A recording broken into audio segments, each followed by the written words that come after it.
The refusal. A prison chef stands between a hungry inmate and a simple plate of meat. The confrontation seems ordinary, just another dietary restriction in the daily routine of institutional life. But what happens when that chef discovers the profound reason behind his refusal? Get ready for a story that will challenge everything you think you know about strength, sacrifice, and the hidden depths of human character. If you're ready to witness a transformation that begins with a single choice, stay with us through this journey. Consider subscribing to discover how small acts of principle can reshape entire worlds. Martha Jenkins had worked in the State Correctional Facility's kitchen for 17 years, and she thought she'd seen everything. The fluorescent lights hummed overhead as she surveyed the lunch line with practiced efficiency, watching inmates shuffle forward with their trays. Steam rose from industrial pots, filling the cafeteria with the metallic scent of institutional cooking. Then she noticed him. Inmate 4729, Michael Russo. He stood motionless at the serving station, his tray conspicuously lacking the day's main course, braised beef with gravy. Martha frowned. She prided herself on running a tight operation, and skipped meals meant paperwork, dietary consultations, and administrative headaches. "You need to take the meat," Martha said, her voice carrying the authority of nearly 2 decades behind prison walls. "It's regulation. Everyone gets the same meal unless there's a documented medical or religious exemption." Michael met her eyes with an unsettling calm. His demeanor wasn't confrontational. There was no hostility in his posture, no tension in his shoulders. Yet something in his gaze communicated an immovable resolve.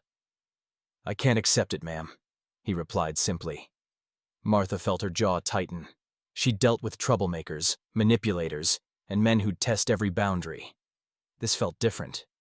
Michael wasn't playing games or seeking attention. He spoke with the quiet certainty of someone stating a fundamental truth. "Religious exemption?" she asked, consulting her clipboard. "You're not listed." "No, ma'am." "Medical condition? Allergy?" "No, ma'am." Martha's frustration mounted. "Then you take the meat." "Those are the rules, Russo. I don't have time for this." She gestured to the growing line behind him, where other inmates watched the exchange with varying degrees of interest. Michael remained perfectly still. "I understand your position, Mrs. Jenkins, but I respectfully decline." His voice carried no defiance, only an almost ceremonial formality that made Martha pause. For a moment, the cafeteria seemed to hold its breath. The other inmates had gone quiet, sensing something significant in this mundane confrontation. Martha felt the weight of institutional procedure pressing against something else, something in Michael's expression that suggested depth she hadn't anticipated. "Fine," she said finally, waving him through. "But this goes in my report." Michael nodded with what appeared to be genuine gratitude. "Thank you, ma'am." He moved along the line, accepting vegetables and rice, then found a seat alone at a corner table. Martha watched him go, irritation mingling with unwanted curiosity. Tomorrow, she decided, she'd discover exactly what made this inmate so different. The investigation. Sometimes the truth hiding beneath a simple refusal contains layers of sacrifice that most of us cannot fathom. When Martha Jenkins began investigating one inmate's dietary choice, she uncovered a commitment so profound it would force her to reconsider everything she believed about strength and selflessness. What drives a person to such unwavering discipline? The answer will surprise you, and might inspire you to examine your own capacity for dedication. Join us as we peel back the layers of this mystery. If stories of authentic human resilience move you, subscribe to continue this remarkable journey. Martha arrived at work an hour early the next morning, her curiosity having kept her awake most of the night. The administrative office was quiet, filled only with the hum of ancient computers and the distant clank of kitchen equipment being prepared for breakfast service. She pulled Michael Russo's file with the proper authorization, settling at her desk with a cup of bitter coffee. What she found initially seemed unremarkable. Michael, age 42, serving year 7 of a 15-year sentence for aggravated assault. No gang affiliations, no disciplinary infractions. An almost suspiciously clean record for someone 7 years into a long sentence. Martha flipped through the pages, searching for dietary restrictions, religious declarations, Anything that might explain yesterday's confrontation. Nothing. She cross-referenced with the prison's religious services attendance records. Michael attended no services, participated in no faith-based programs. Checking up on our mystery man?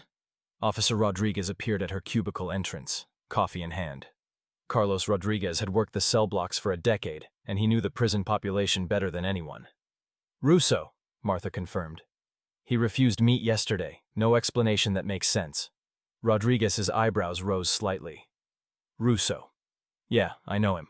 Quiet guy, respectful. Does his time without causing ripples. He paused, considering. You know what's interesting? He works in the laundry. Never misses a shift, never complains. The other inmates respect him, but I couldn't tell you why. He doesn't throw his weight around, doesn't run with any crew.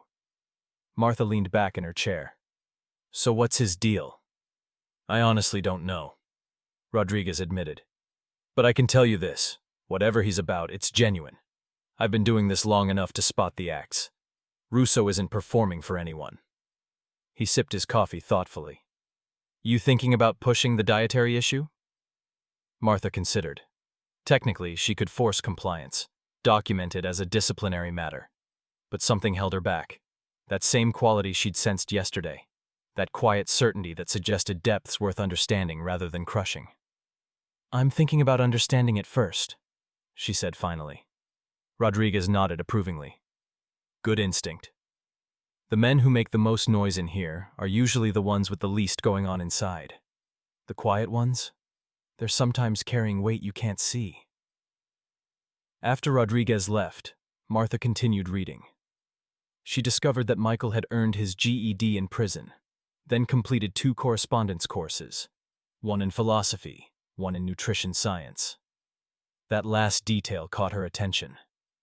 Someone studying nutrition while refusing to eat the protein-rich main courses seemed contradictory. She spent her morning investigating further, talking discreetly to other staff members who had regular contact with Michael. The pattern that emerged was consistent: discipline, respect, quiet competence. But no one could explain his dietary choices, and no one had ever asked. By lunch service, Martha had made a decision. When Michael came through the line and once again stopped at the meat station, she did something she rarely did. She broke protocol. Russo, she said quietly, I'd like to speak with you after your meal. My office. Michael met her eyes and she saw a flicker of something, not fear or defiance, but perhaps relief. Yes, ma'am. Thank you. The conversation. In the sterile confines of a prison administrator's office, 2 people from different worlds prepare for a conversation that will bridge seemingly insurmountable divides. What happens when institutional authority meets principled conviction? Sometimes the most powerful transformations begin with the simple act of listening. Martha Jenkins is about to discover that the question why can unlock stories of extraordinary dedication and unexpected wisdom. This is where our story deepens, revealing truths that challenge conventional assumptions. Stay with us, and if this exploration of human depth resonates with you, subscribe to witness how understanding transforms both the questioner and the questioned. Martha's office was cramped and utilitarian. A small desk, 2 chairs, filing cabinets crammed against walls painted institutional beige. She'd cleared away the lunch shift paperwork, leaving the desk surface empty except for 2 bottles of water. When the knock came precisely 5 minutes after lunch period ended, she felt an unexpected nervousness. Come in. Michael entered with careful posture, neither subservient nor presumptuous. He stood just inside the doorway, waiting for permission to proceed. Martha gestured to the chair across from her desk. Sit, please. He sat with the controlled movement of someone aware of his body's position in space, his hands resting loosely on his thighs. Martha studied him more carefully than she had through the serving line. His face showed the weathering of prison life, creases around the eyes, a certain guardedness in the set of his jaw. But there was something else too. A quality of presence she struggled to name. I'm not here to jam you up, Russo, Martha began, her tone more conversational than administrative. But I need to understand what's going on with your dietary choices. You're not documented for any religious or medical restrictions, Yet you've been refusing meat. That creates complications for my department. Michael nodded slowly. I understand, Mrs. Jenkins. I apologize for the complications. That wasn't my intention. So explain it to me. Help me understand. There was a long pause. Michael seemed to be weighing something internal, deciding how much to reveal. When he finally spoke, his voice carried a careful honesty. I've been following a specific nutritional discipline for the past 4 years. It's part of a larger commitment I made to myself. What kind of commitment? Michael's eyes held hers steadily. When I came to prison, I was angry. Destructive. I'd made terrible choices, hurt people, destroyed my own life and damaged others. I was carrying violence inside me like a disease. He paused, and Martha saw genuine pain cross his features. One day, I realized I had a choice. I could let this place finish breaking me, or I could use this time to rebuild from the ground up. Martha leaned forward slightly. And refusing meat is part of that? It's part of a larger discipline, Michael explained. I researched extensively: nutrition science, physiology, traditional practices across cultures. I designed a vegetarian protocol that would optimize my physical health while also serving as a daily practice of self-control and consciousness. Every meal becomes an opportunity to choose deliberately, rather than automatically. The explanation surprised Martha with its thoughtfulness. You're doing this voluntarily? It's not religious? It's deeply personal, Michael said carefully. I needed to prove to myself that I could master my impulses, that I could commit to something difficult and maintain that commitment without external enforcement. The dietary discipline is linked to other practices: meditation, physical training, study. It's all connected. Martha absorbed this, her skepticism wavering. 4 years? You've maintained this for 4 years without breaking it? Yes, ma'am. Why meat specifically? Why not just portion control or something less restrictive? Michael considered the question with evident seriousness. Meat represents something in our culture: dominance, consumption, taking what you want. I needed to step away from that entirely. I needed to prove I could live with less, discipline my appetites, and find strength in restraint rather than indulgence. The deeper truth: behind every act of discipline lies a motivation that gives it meaning and purpose.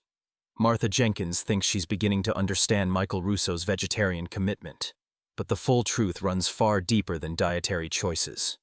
What she's about to learn will reveal how one man's quest for redemption transformed a simple practice into a profound act of ongoing sacrifice.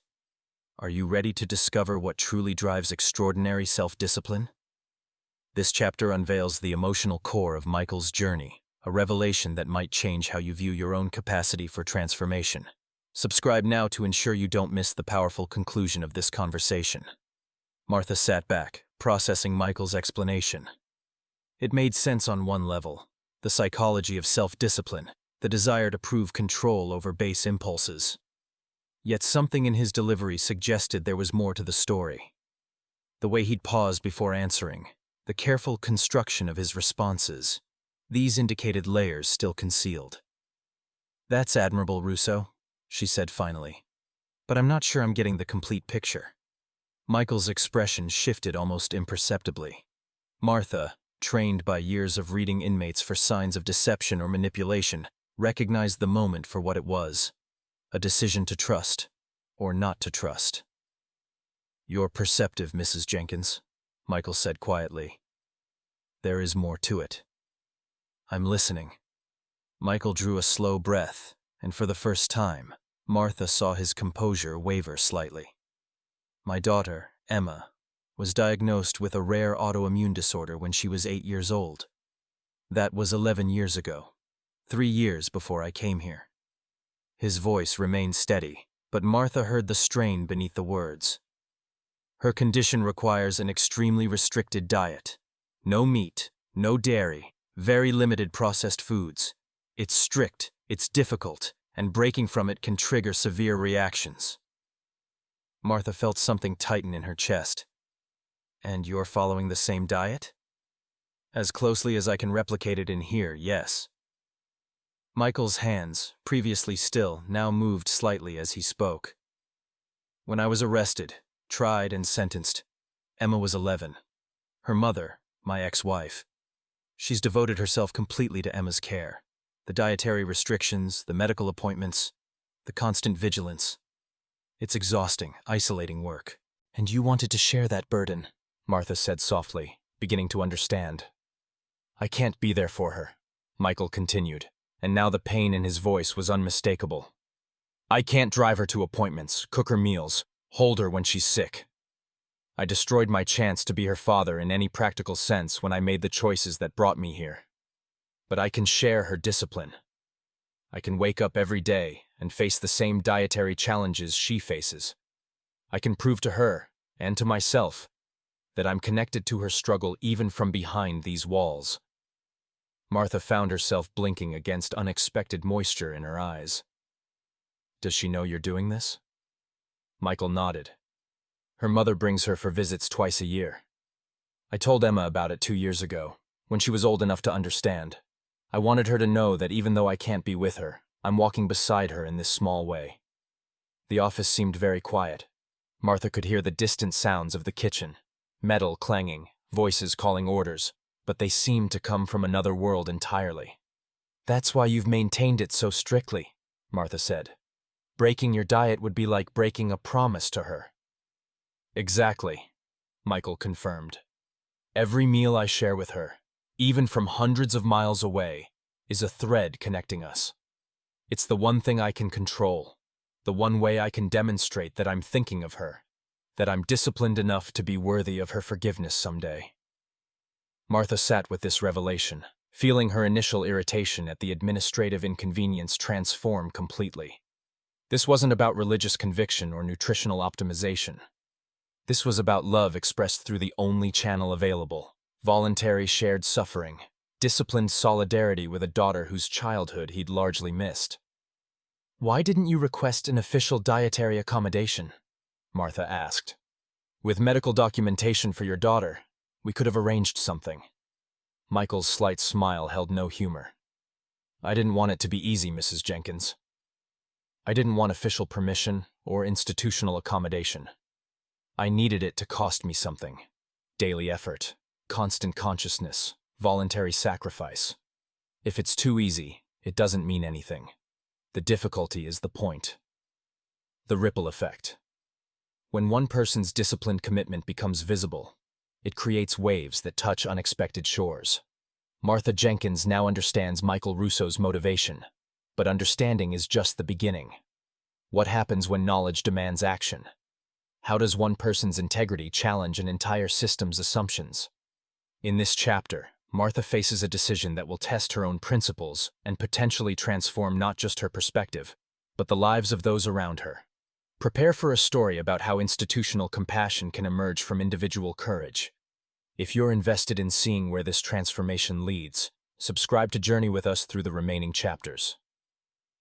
Martha sat alone in her office after Michael left, the conversation replaying in her mind. The fluorescent light above her desk flickered intermittently, a persistent technical failure that maintenance kept promising to fix. She'd stopped noticing it years ago, but now it seemed symbolic, a reminder of how easy it was to accept dysfunction, to stop seeing problems that required attention. She pulled out Michael's meal records, documents she'd reviewed clinically just that morning. Now they told a different story. 4 years of consistent vegetarian selections, never a deviation, never a complaint. 4 years of quiet discipline that no one had bothered to investigate or understand. The warden's protocols were clear. Equal treatment, standardized procedures, no special accommodations without proper documentation. But Martha had worked in corrections long enough to know that rules existed within contexts, and sometimes human situations demanded interpretation rather than rigid enforcement. She thought about her own daughter, healthy and thriving, away at college. She thought about the casual ease with which she took her parental role for granted, the phone calls, the care packages, the ability to be present in ways both large and small. Michael Russo had none of that, yet he'd found the one thread he could maintain, the one practice that connected him to his daughter's daily struggle. Martha made a decision. Over the next week, she quietly adjusted the kitchen's meal planning. She ensured vegetarian options appeared more prominently, created protein alternatives that met nutritional requirements without compromising her budget or violating regulations. She documented everything meticulously, building a case for dietary flexibility that served multiple needs without highlighting any individual inmate. But she also did something more personal. She researched Emma's condition, the autoimmune disorder Michael had mentioned. She learned about the dietary restrictions, the careful balance required, the daily vigilance necessary to maintain health. She discovered support groups for families managing the condition, educational resources, medical studies. On Friday afternoon, she requested a brief meeting with Michael. When he entered her office, she saw the guardedness in his posture, the assumption that this follow-up meant complications. "Sit down, Russo," she said, her tone professional but not harsh. She slid a folder across the desk. "I've been researching your daughter's condition. I wanted you to have these resources: recent medical studies, dietary information, support group contacts, information your ex-wife might find helpful." Michael opened the folder, his expression moving through surprise towards something deeper, a vulnerability that prison walls usually prevented. He looked up at her, and Martha saw moisture in his eyes that he rapidly blinked away. "Mrs. Jenkins, thank you. This is..." He struggled for words. "This is more than I expected." "I've also adjusted our meal planning," Martha continued. "Not just for you, for general population. Better vegetarian options, more nutritional variety. It's good practice regardless, and it happens to serve your needs without singling you out." "I don't know what to say," Michael said quietly. Martha leaned forward slightly. "You don't need to say anything. But I want you to understand something. Your commitment to your daughter, that kind of discipline, that depth of love expressed through daily sacrifice, that deserves respect, not resistance. I can't change the circumstances that brought you here, but I can make sure your efforts to maintain connection with your daughter aren't unnecessarily complicated." Michael nodded, seeming to struggle with emotion he rarely allowed himself to display. "My ex-wife writes to me sometimes. She tells me that Emma talks about our shared diet, that it means something to her knowing I'm walking this path with her. For a long time, I thought maybe I was just fooling myself, that it was too small a gesture to matter." "It matters," Martha said firmly. "Sometimes the smallest gestures carry the most weight because they're sustained over time. Anyone can make a grand promise. Living that promise quietly, day after day, year after year. That's real commitment." The observation word spreads in subtle ways through institutional corridors, and genuine character rarely remains hidden for long. As Martha Jenkins begins to see Michael Russo through a transformed lens, others start to notice too. What happens when one person's disciplined integrity becomes a reference point that challenges those around them? This chapter explores how authentic commitment creates influence without seeking power, how quiet strength reshapes environments simply through consistent presence. Get ready to see how Michael's discipline extends beyond diet into every aspect of his daily life. If you're curious about how real transformation manifests in confined spaces, stay with us and subscribe to witness the full arc of this journey. Officer Carlos Rodriguez had worked the morning shift for 10 years, and he prided himself on understanding the complex social ecosystem of the prison. He'd watched power dynamics shift, seen alliances form and dissolve, learned to read the subtle signs of tension before they erupted into violence. But lately, he'd been noticing something unusual in the laundry facility where Michael Russo worked. The laundry was typically a source of friction. It was hot, monotonous work, and the confined space meant interpersonal conflicts had nowhere to diffuse. Yet the morning crew, which included Michael, ran with unusual smoothness. Rodriguez decided to observe more closely. Michael arrived at the laundry exactly 3 minutes before his shift, every single day. Rodriguez noticed this first. The consistency spoke to discipline that most inmates either couldn't or wouldn't maintain. Michael would stand quietly near his assigned station until the shift supervisor gave the signal to begin. Then he'd work steadily, methodically, without the usual complaints about the heat or the boredom. But what caught Rodriguez's attention most was how other inmates responded to Michael's presence. There was young Devin Carter, 23 and serving his first sentence, who'd been struggling with the monotony. Rodriguez watched as Devon would occasionally glance toward Michael's station, as if drawing steadiness from the older man's calm focus. One morning, Rodriguez witnessed a telling interaction. Marcus Webb, a habitually aggressive inmate with multiple disciplinary infractions, had begun harassing Devon about his work pace. The situation was escalating toward physical confrontation when Michael simply moved closer to his own machine, creating a subtle shift in spatial dynamics. He said nothing, made no threatening gesture, but his presence created a boundary. Marcus noticed, made eye contact with Michael, and surprisingly backed down without the confrontation Rodriguez had been preparing to intercede in. Rodriguez approached Michael during the mid-morning break. "That was well handled, Russo. You diffused that without a word." Michael looked up from the water fountain, his expression neutral. "I didn't do anything, Officer Rodriguez." "Exactly," Rodriguez said thoughtfully. "That's the interesting part. You didn't need to. Webb respects something in you. I've been watching. Several of the younger inmates seem to orient themselves around your presence. You're not running a gang, not enforcing anything. So what's your secret?" Michael dried his hands carefully on his uniform shirt, considering his response. "I don't have a secret, sir. I just try to show up consistently, do my work properly, and conduct myself with some dignity. If that influences anyone, it's not intentional." But Rodriguez knew better. He'd seen the difference between inmates who simply survive their sentences and those who use their time intentionally. Michael fell into the latter category, and his influence was precisely because it wasn't calculated or manipulative. Later that week, Rodriguez mentioned his observations to Martha Jenkins in the staff break room. She listened with evident interest. "I've noticed similar patterns," Martha confirmed. "He comes through the lunch line, polite to everyone, never cutting in line even when others would let him. Never complains about the food despite his dietary restrictions. Other inmates watch him." "It's rare," Rodriguez said. "Most guys here are either trying to dominate or trying to be invisible. Russo's doing neither. He's just present, fully present, like he's decided every moment matters." Martha nodded slowly. "I had a conversation with him last week. He's maintaining a vegetarian diet in solidarity with his daughter who has medical restrictions. 4 years without breaking it. That level of discipline, it shows in everything else he does." "That explains a lot," Rodriguez said. "The younger inmates, especially the ones who have kids on the outside, I think they recognize something real in him. He's not preaching, not running a program, but he's modeling a way of doing time that maintains connection to life beyond these walls." Martha sipped her coffee thoughtfully. "Do you think the other inmates know about his daughter?" "Probably not specifically," Rodriguez replied. "But they sense the commitment.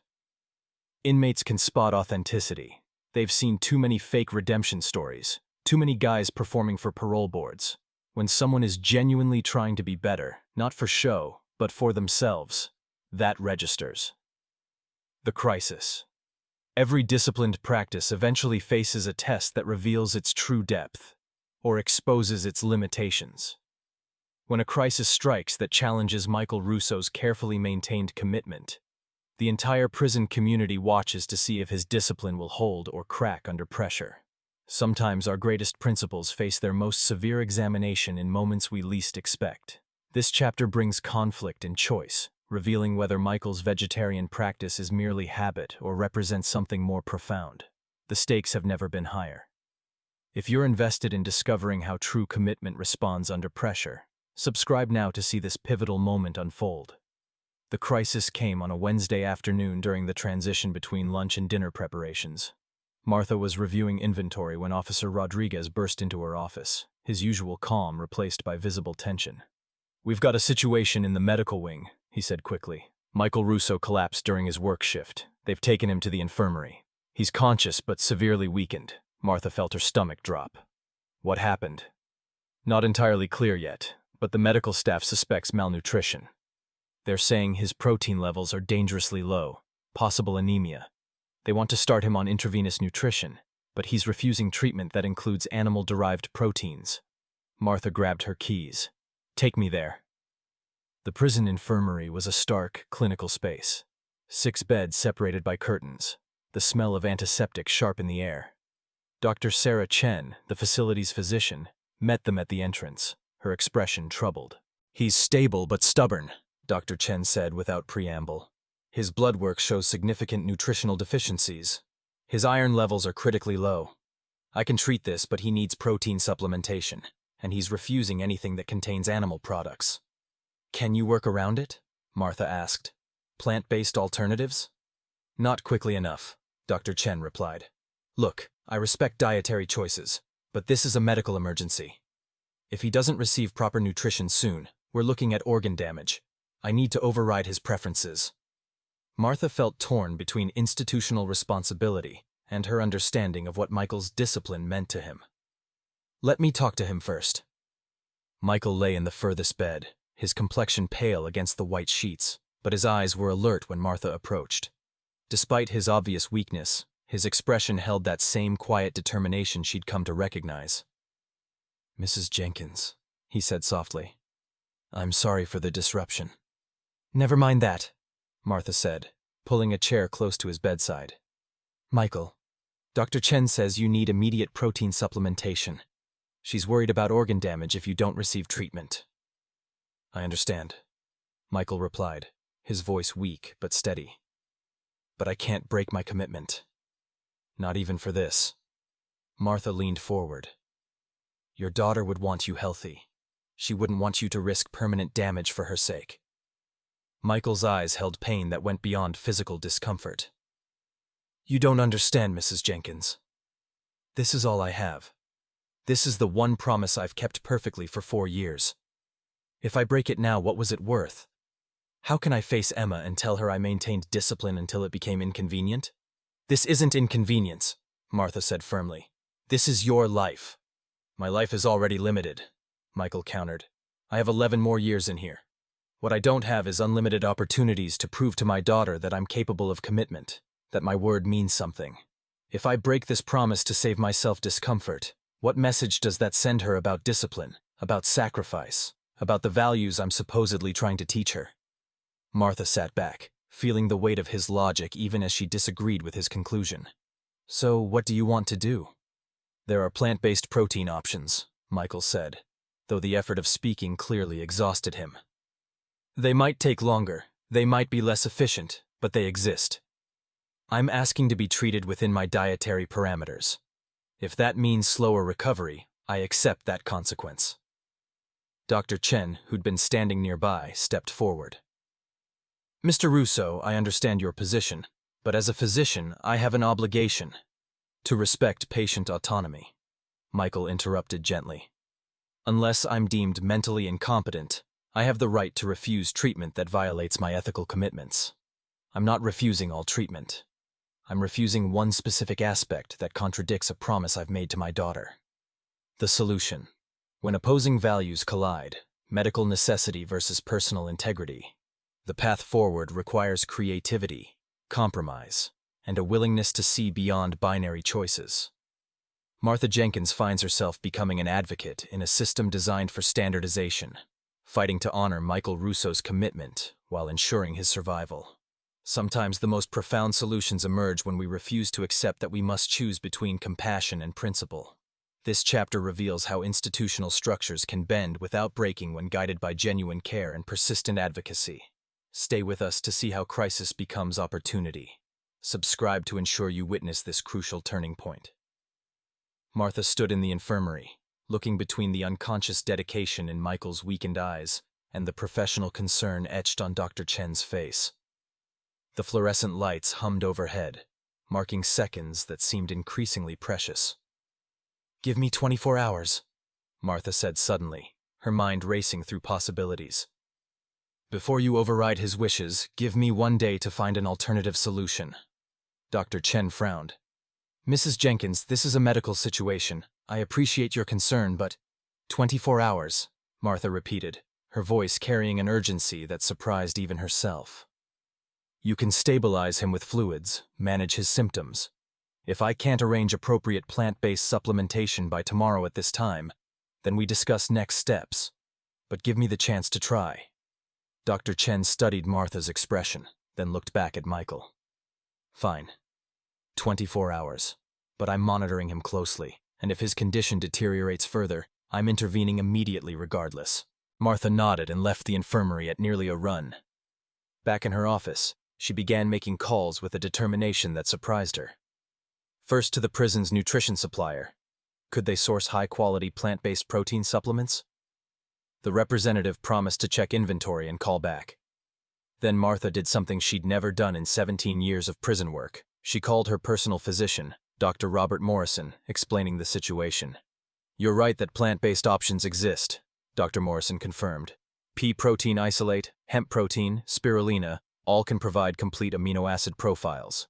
Combined with iron-rich foods like spinach and lentils, plus vitamin C to enhance absorption, you could absolutely address his deficiencies without animal products. It might take slightly longer, but it's medically sound. "Can you document that?" Martha asked. "I need evidence that this approach is viable, not just possible." "I'll send you a formal recommendation within the hour." Martha's next call went to a contact she'd made years ago, a nutritionist who consulted for correctional facilities. She explained Michael's situation, his daughter's condition, the shared dietary commitment. The nutritionist's voice softened with understanding. "What he's doing is rare, using dietary discipline as emotional connection across physical separation. It's actually quite psychologically sophisticated. Let me design a supplementation protocol specifically for his needs." By evening, Martha had assembled a comprehensive plan.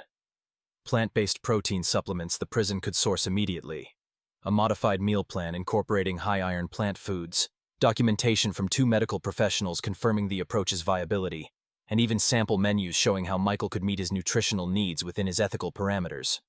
She returned to the infirmary carrying a folder thick with documentation.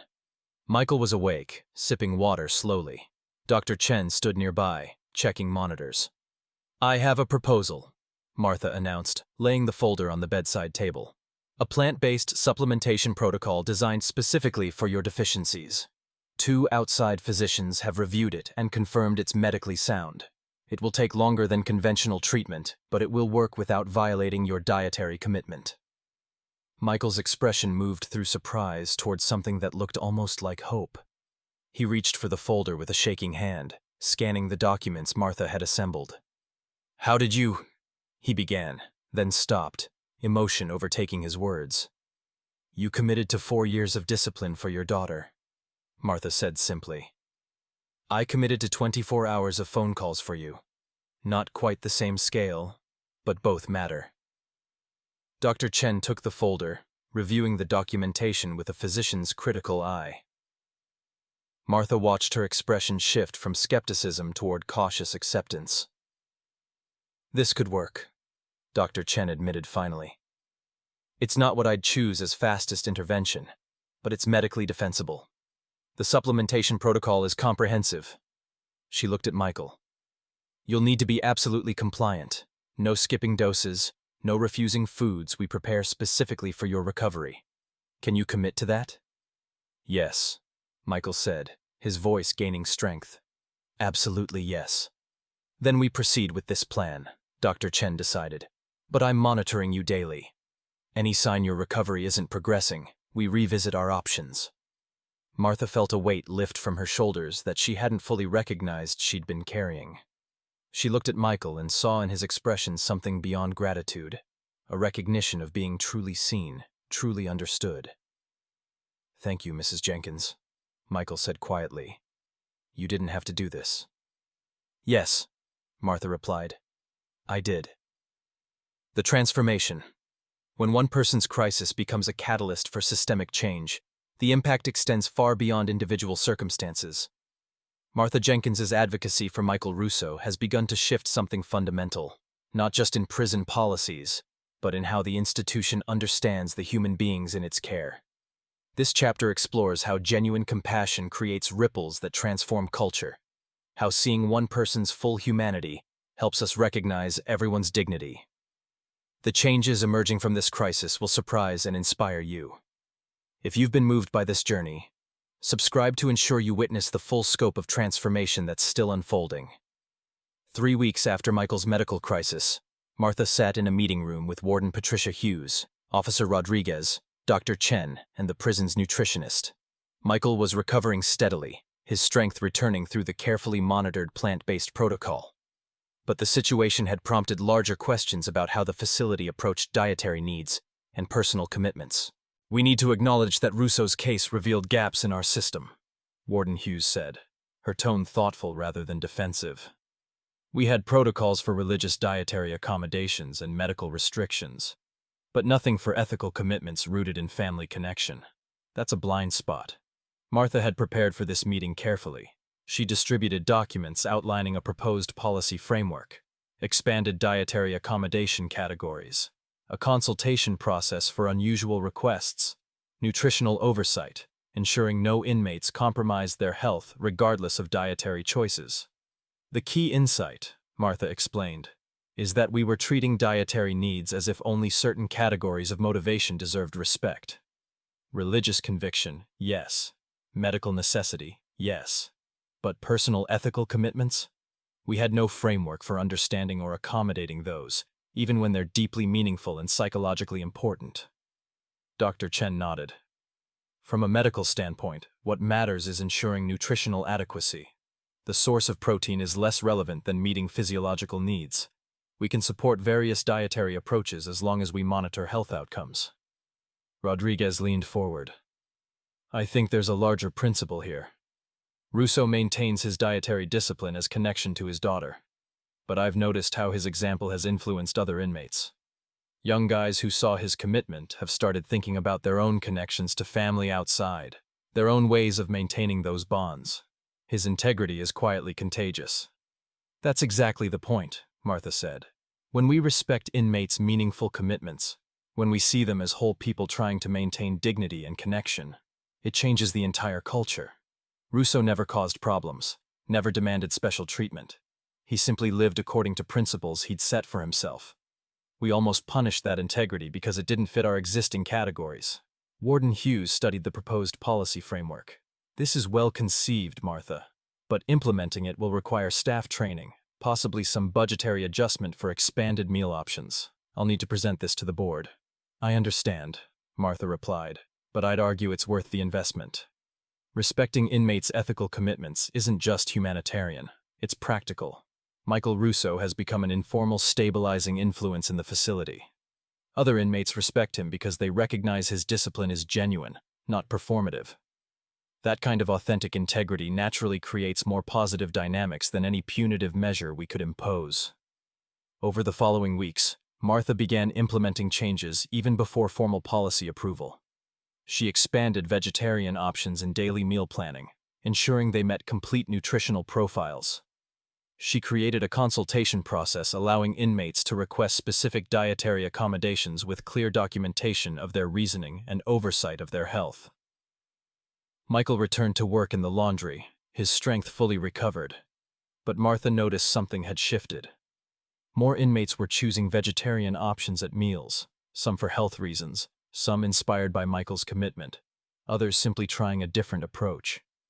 The kitchen's vegetarian selections, once an afterthought, became popular enough to warrant expanded preparation.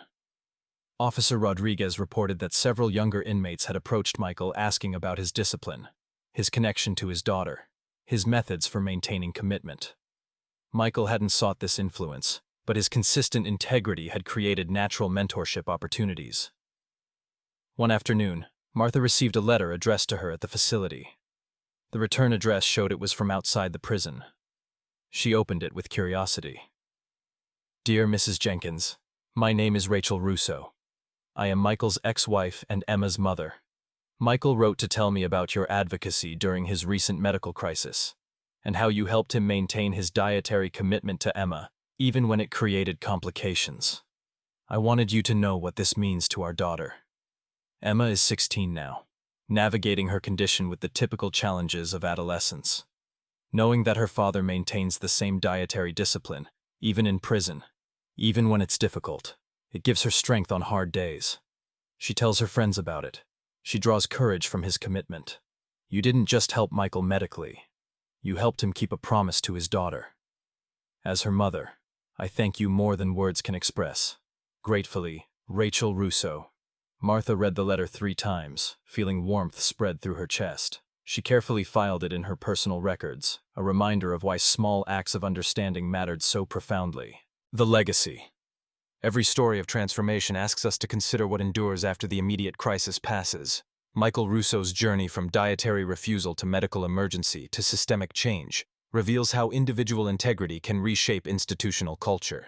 But the deepest question remains: what lessons extend beyond these specific circumstances? What wisdom can we carry into our own lives? This final chapter explores the lasting impact of principled commitment and institutional compassion.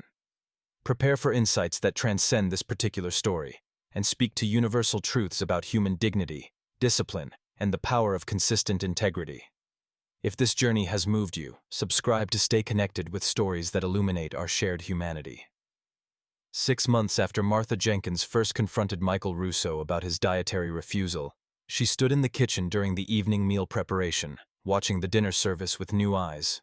The vegetarian line, once an afterthought, now moved with the same efficiency as traditional options. 3 additional inmates had adopted vegetarian diets, each for their own reasons, each supported by the expanded protocols Martha had implemented. Michael moved through the meal line as he always had, respectfully, without presumption, accepting his food with the same quiet courtesy. But Martha noticed how other inmates watched him, how his presence created a subtle gravity in the cafeteria.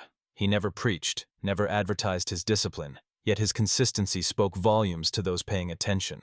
Officer Rodriguez joined Martha at the observation point. "You changed something here," he said without preamble. "The culture feels different. Not dramatically, but measurably. There's less edge, more consideration." Martha considered this. "I don't think I changed anything. I just stopped resisting what was already there. Genuine human commitment that deserved respect rather than suspicion." "Russo's up for parole review in 8 years," Rodriguez noted. "The board will see a record of consistent discipline, voluntary self-improvement, positive influence on other inmates. That medical crisis could have derailed everything. Instead, the way it was handled demonstrated the depth of his commitment." "That was never my intention," Martha said quietly. "I wasn't thinking about parole implications. I was thinking about a father trying to maintain connection with his sick daughter through the only means available to him." "I know," Rodriguez replied. "That's exactly why it mattered. Authentic compassion produces results that calculated strategy never achieves." That evening, after her shift ended, Martha drove home through the fading light, her thoughts on the past 6 months. She'd worked in corrections for 17 years, believing she understood the balance between security and humanity, between institutional needs and individual dignity. Michael Russo's simple dietary refusal had revealed how much she still had to learn. The lesson wasn't complex, but it was profound. People carried commitments and connections that transcended visible circumstances. A man in prison could be a father maintaining a promise. A dietary choice could be an expression of love across hundreds of miles. Discipline could be devotion made tangible through daily practice. Martha had spent her career managing procedures and enforcing protocols. Now she understood that the most important part of her work was seeing the people those protocols were meant to serve. Truly seeing them, with all their complexity, commitment, and humanity intact. 3 days later, Martha received another letter. This one was shorter, handwritten in careful script. "Mrs. Jenkins, my name is Emma Russo. I am writing to thank you for helping my dad during his medical emergency. He told me how you made sure he could keep his promise to share my diet even when it was difficult. Most people don't understand why this matters to me. They think it's weird that my dad in prison eats the same restricted food I have to eat. But it makes me feel less alone. It reminds me that love can exist even across walls and miles. That commitment means keeping promises when it's hard, not just when it's easy. My dad made terrible mistakes before I was born. I know that. But he's been showing me through his actions, not his words, his actions, that he's changing, that he's trying to be someone worthy of my forgiveness someday. Because of what you did, he kept that promise. Thank you for seeing that it mattered. With gratitude, Emma Russo, age 16. Martha folded the letter carefully, placing it in her desk drawer next to Rachel's letter. 2 pieces of paper. 2 voices testifying to the power of respecting one man's disciplined commitment. The broader changes Martha had initiated continued to ripple through the facility. Warden Hughes had approved the expanded dietary accommodation policy. Staff training now included sessions on recognizing meaningful personal commitments that didn't fit traditional categories. The prison's nutritionist conducted quarterly consultations with any inmate following non-standard dietary practices, ensuring health oversight without imposing unnecessary restrictions. Michael Russo continued his quiet discipline. 4.5 years maintaining perfect adherence to a difficult diet, all in solidarity with a daughter he could only see twice yearly. No fanfare, no special recognition, just daily commitment sustained through private conviction. But those who paid attention saw what it represented. Proof that integrity could survive in the harshest environments. That love could express itself through the smallest sustained actions. That transformation wasn't always dramatic, but could be profoundly real. Martha Jenkins learned that her role wasn't to enforce conformity, but to create space for genuine human dignity to flourish within necessary structure. Not every inmate would be like Michael Russo, but every inmate deserved the possibility of being seen fully, of having their meaningful commitments recognized and respected. The story of a prison chef refusing an inmate meat, then discovering his profound reason for declining it, became something larger, a testament to how small acts of understanding could transform systems, how institutional compassion could emerge from individual courage, how discipline and love could manifest in unexpected ways. Michael Russo never asked for attention or admiration. He simply kept a promise to his daughter, day after day, meal after meal, year after year.